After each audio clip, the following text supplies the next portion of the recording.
প্ৰধানমন্ত্ৰী আৱাস যোজনা চৰকাৰে BPL ঘৰৰ আজি গুৰুত্বপূৰ্ণ আপডেট আহি গ'ল। সেইটো আপডেট হ'ল যিসকলৰ জিঅ'টেক হৈ গৈছে এতিয়ালৈকে চৰকাৰী ঘৰৰ ফাৰ্ষ্ট কিস্তি লাভ কৰা নাই সেইসকলৰ কাৰণে আজি গুৰুত্বপূৰ্ণ আপডেট আহি গ'ল।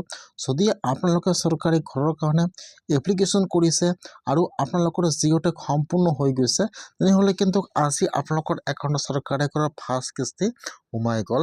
যদি আপোনালোকৰ জিঅ'টেক হৈছে তেনেহ'লে কিন্তু আজি আপোনালোকৰ একাউণ্টত চৰকাৰী ঘৰৰ ফাৰ্ষ্ট কিস্তি সোমাই গ'ল।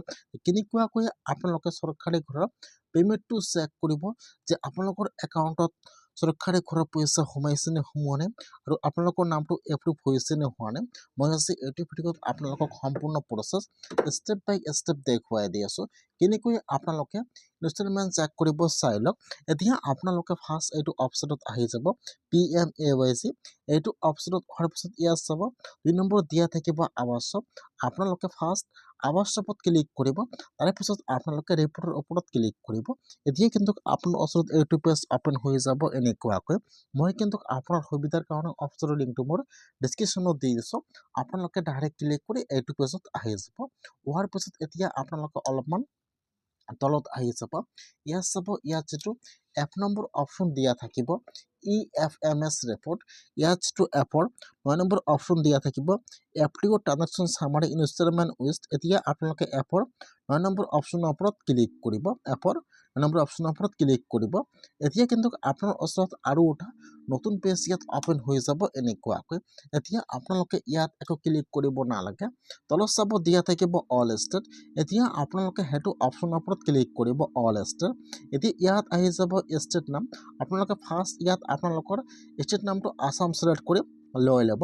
তাৰপিছত চিলেক্টত ক্লিক কৰিব। ইয়াত আহি যাব আপোনালোকৰ ডিষ্ট্ৰিক্টৰ নাম। এতিয়া আপোনালোকে ইয়াত চাই ল'ব যে ইয়াত আপোনালোকৰ ডিষ্ট্ৰিক্টৰ নাম কোনটো হয়। এতিয়া আপোনালোকে ইয়াত চাই লৈ ইয়াত যিটো আপোনালোকৰ ডিষ্ট্ৰিক্টৰ নাম হয় আপোনালোকে ইয়াত আপোনালোকৰ ডিষ্ট্ৰিক্টৰ নামটো চিলেক্ট কৰি লৈ ল'ব।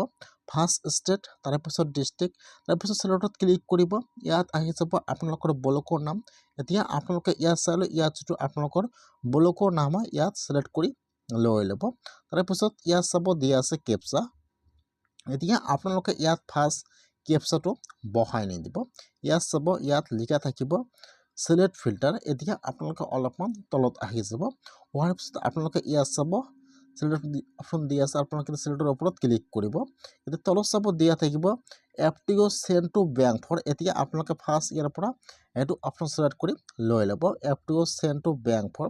তাৰপিছত চিলেক্টত ক্লিক কৰিব।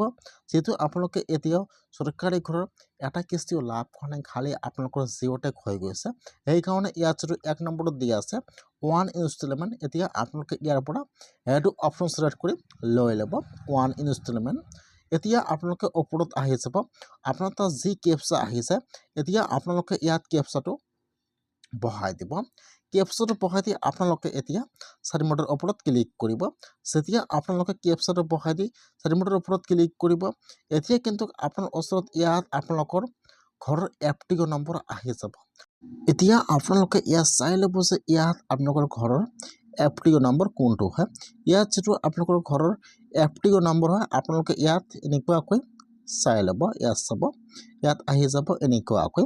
এতিয়া আপোনালোকে ইয়াত চাই ল'ব যে ইয়াত আপোনাৰ ঘৰৰ FTO নম্বৰ কোনটো হয়। ইয়াত আহি যাব এনেকুৱাকৈ। যদি আপোনালোকে আপোনাৰ ঘৰৰ FTO নম্বৰ নাজানে দেখুৱাই দিম। এতিয়া আপোনালোকে ইয়াত চাই ল'ব যে ইয়াত আপোনাৰ ঘৰৰ FTO নম্বৰ কোনটো হয়। এতিয়া আপোনালোকে ইয়াত চাই লৈ ইয়াত যিটো আপোনালোকৰ ঘৰৰ FTO নম্বৰ হয় এতিয়া আপোনালোকে আপোনাৰ ঘৰৰ FTO নম্বৰৰ ওপৰত ক্লিক কৰিব। ইয়াত চাব ফাৰ্ষ্ট থাকিব ডিষ্ট্ৰিক্টৰ নাম, তাৰপিছত থাকিব ব্লকৰ নাম আৰু ইয়াত থাকিব আপোনালোকৰ ঘৰৰ FTO নম্বৰ। এতিয়া আপোনালোকে আপোনাৰ ঘৰৰ FTO নম্বৰৰ ওপৰত ক্লিক কৰিব। যেতিয়া আপোনালোকে FTO নম্বৰৰ ওপৰত ক্লিক কৰিব এতিয়া কিন্তু আপোনালোকৰ ওচৰত এইটো পেজ অপেন হৈ যাব এনেকুৱাকৈ। ফাৰ্ষ্ট আহি যাব আপোনালোকৰ গ্ৰাম পঞ্চায়তৰ নাম, তাৰপিছত ইয়াত আহি যাব আপোনাৰ ভিলেজৰ নাম, তাৰপিছত ইয়াত আপোনাৰ ঘৰৰ ৰেজিষ্ট্ৰেশ্যন ID নম্বৰ আহি যাব আৰু এইবোৰত আপোনালোকৰ ফুল নেম আহি যাব। তাৰপিছত আপোনালোকে যিটো বেংকৰ একাউণ্ট জমা কৰিছিল ইয়াত বেংকৰ নামটো ইয়াত শ্ব' কৰিব আৰু এইফালত ব্ৰাঞ্চৰ কোড নম্বৰটো আহি যাব আৰু এইফালত আপোনালোকৰ একাউণ্টত কিমান টকা সোমাইছে, কিমান তাৰিখে আপোনালোকৰ একাউণ্টত পইচা সোমাইছে ইয়াৰ ডেটটো আৰু এমাউণ্টটো ইয়াৰ ডিটেইলছ সম্পূৰ্ণ আহি যাব এনেকুৱাকৈ। এতিয়া আপোনালোকে ইয়াৰ পৰা চাই ল'ব যে আপোনালোকৰ লিষ্টত নামটো আহিছে নে অহা নাই, আপোনালোকৰ নামটো লিষ্টত আছে নে নাই, আপোনালোকে এনেকুৱাকৈ চাব লাগিব। যদি আপোনালোকৰ লিষ্টত নাম আহিছে আপোনালোকৰ একাউণ্টত চৰকাৰী ঘৰৰ পইচা সোমাই যাব।